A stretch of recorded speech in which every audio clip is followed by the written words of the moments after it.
Okay, so here we've got to show which fraction of these here is closest to 1/5. Okay, now we could guess, right? But you won't get the marks without showing the workings here. Okay, so you've got to justify your answer.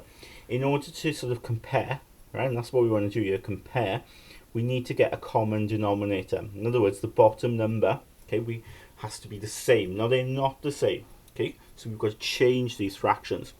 Right, so how are we going to go about changing them? Well, we could scale them up, make the values on the bottom bigger. Okay, and the best approach to do this is look for the largest value to start with, and of course 80 is the largest value, and then ask yourself, well, can I change each of these to get to 80?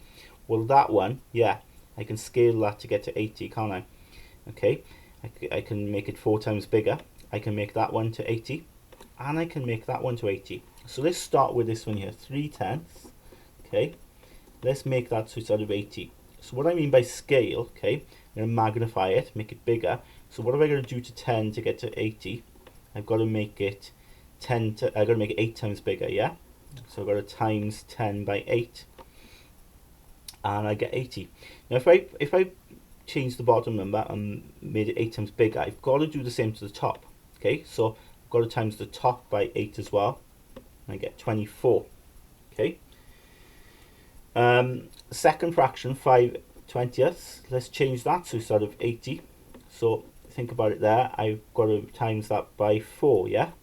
Okay. I make that 4 times bigger. 20 times 4 is 80. But I've got to make the top 4 times bigger as well. So times that by 4 and I get 20. Now the last one's already out of 80. So I don't need to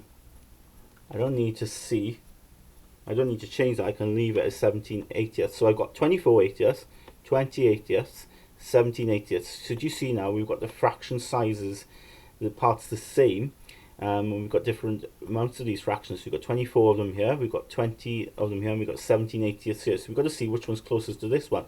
So finally then I need to change this one, 1/5, right? I need to change that out of 80. Okay, so you've got to scale that up. And you've got to think how many times 5 goes into 80. So go through your tables. You'll realize it goes into it 16 times. Okay, 16 lots of 5 gives you 80. So you've got to times the top by 16, and that's easy. 1 times 16 is 16. So 16/80. Right. So now you look here, which one's closer? Okay, and clearly these two are further away than this one. This one is the closest, isn't it? Okay, that one's the closest. So out of these three, this is the one. Okay, you can circle. All right, you're showing then that is the closest one to 1/5.